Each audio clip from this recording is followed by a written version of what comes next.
This week, Ethiopia are looking to mine Bitcoin. Nigeria restricts Bitcoin and crypto buying. The European Central Bank is either lying about Bitcoin or lying to itself. And Reddit hold Bitcoin. From the Bitcoin Collective, this is Bitcoin in a nutshell from the week. Before we kick off, hit that subscribe button wherever you are watching or listening. Let's dive into the top stories from the week.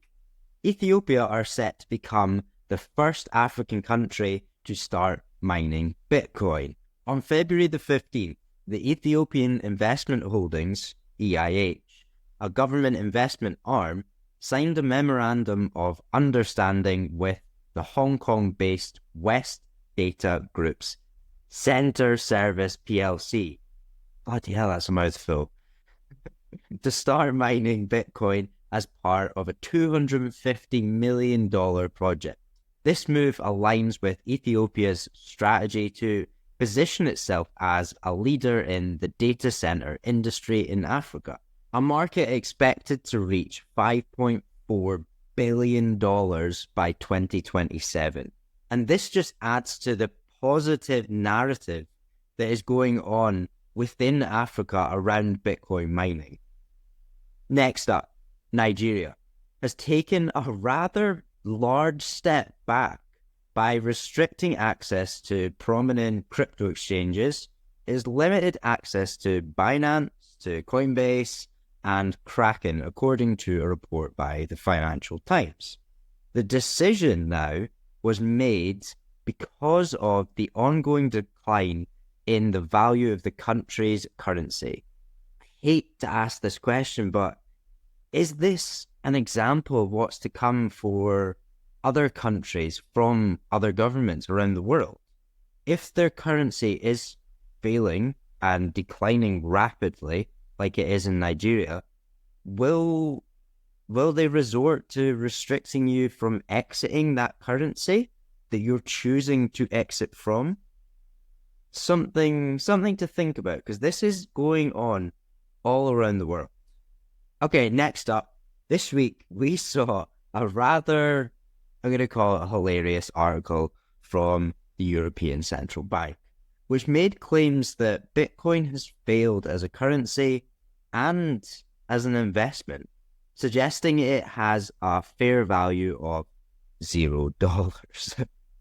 It's a rather short article, which highlights, to me anyway, the lack of research and understanding put into this piece.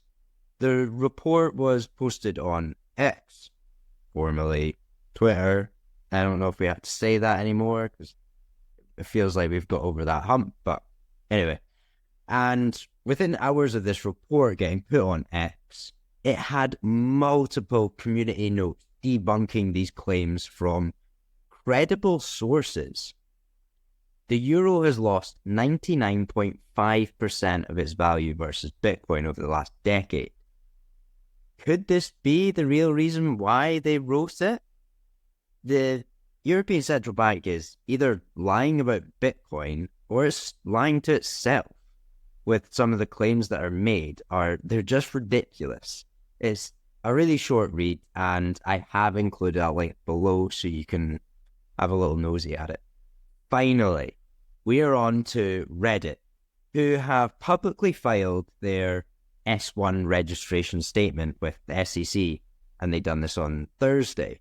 The S1 registration statement is just a necessary document for any company plotting to IPO and become public. In the S1, Reddit disclosed that the company, and I quote here, invested some of our excess cash reserves in Bitcoin and Ether. This didn't come as much as a surprise to me, but some in the space found it rather surprising. I think it's because if you look back at Alexis, is the co-founder of Reddit, you'll see that he has been an advocate for Bitcoin and crypto for a while. He does distinguish between the two, though. He seeded Coinbase back in 2012 and has backed multiple Bitcoin ventures since. Reddit stated that they hold Bitcoin for treasury purposes, which makes sense, as they had excess cash sitting on their balance sheet. They've simply just taken a leaf out of Michael Saylor's book and prevented their cash reserves' purchasing power being eroded by inflation over time. It's a smart move, and I think we will see many more well-known companies follow suit. That is all from us this week. Thank you so much for tuning in. We have all of this and a whole lot more from the week in our newsletter, so go check it out. Okay, have a great weekend.